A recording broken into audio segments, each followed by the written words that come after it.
have here the mechanical purge fusion gun. I'm going to go through disassembly and reassembly, starting with the fluid section. We've got to kind of take this off in stages and then reverse the process. So I'll go through a couple of tips and tricks along the way. So we're going to remove the air cap, the tip retainer, and the tip. Just going to loosen the front packing module retainer.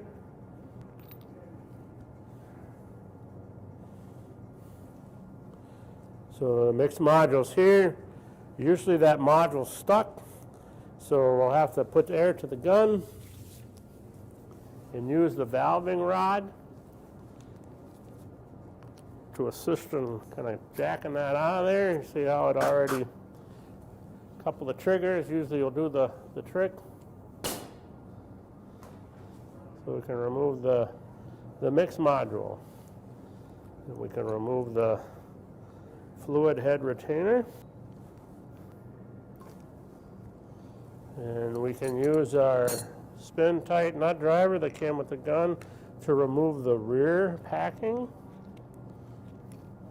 The front packing and the rear packing are the same part number. Just use the valving rod to help extract the retainer. So we have the inlet check valves and screens. There's a resin side and one that's not marked. And then we have the ISO side, or the A. And the A side components, as you can see, they're all marked A. They're machined the same. The only difference is we label them. We want to keep the parts separate. So we can go ahead and remove the O-rings.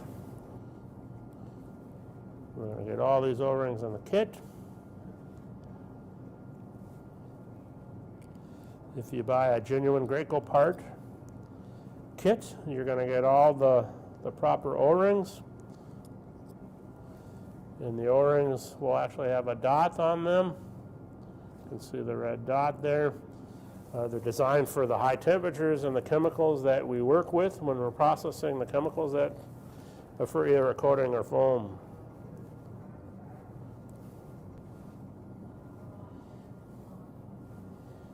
Same thing on the A side. Again, we're going to keep those parts separate. So that's the fluid section. We can get into the air section. If it needs service, we can remove the rear cap and safety stop. If the red band is showing, that means the gun is engaged. The band is hidden, that means the safety is on. We have the O-rings on the air piston.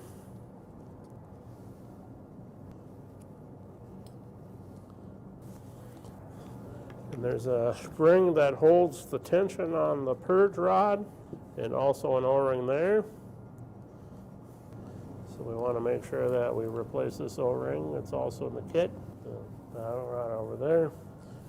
We're going to make sure that valve rod is nice and clean and there's no burrs. We don't really want to use a razor blade on this because it'll tear up your mixed module and your packings. So we just want to soak that and clean it with maybe a really light Scotch-Brite, and we want to keep that nice and shiny and without nicks or burrs. You can see that spring that just holds the tension against the threads to keep the rod in the proper adjustment. So this will have the O-ring here for the face because we have clean off air that I didn't remove. It's like a needle valve assembly. There's a small O-ring there that blows air across this cap to keep material from adhering to the cap while we're in sprayer process. So then all that's left is this air input. We have a spring. There's a cutaway in the handle here to press back the air spool. The air spool has 3 small O-rings. Be careful when you take these off that we don't scratch the spool. We'll leak air. So we have the exhaust muffler. If your gun is working sluggishly or if it fails to trigger at all, a lot of times it's this bronze exhaust muffler gets contaminated with your air supply, rust and dust. You want to make sure that's good and clean. You can soak that in a little bit of solvent and blow that off and make sure everything's clean and clear.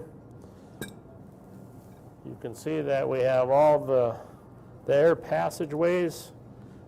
All of these passageways can be accessed straight on, with the exception of the one that goes down through the center. We have to remove this plug, and then we can gain access to that hole.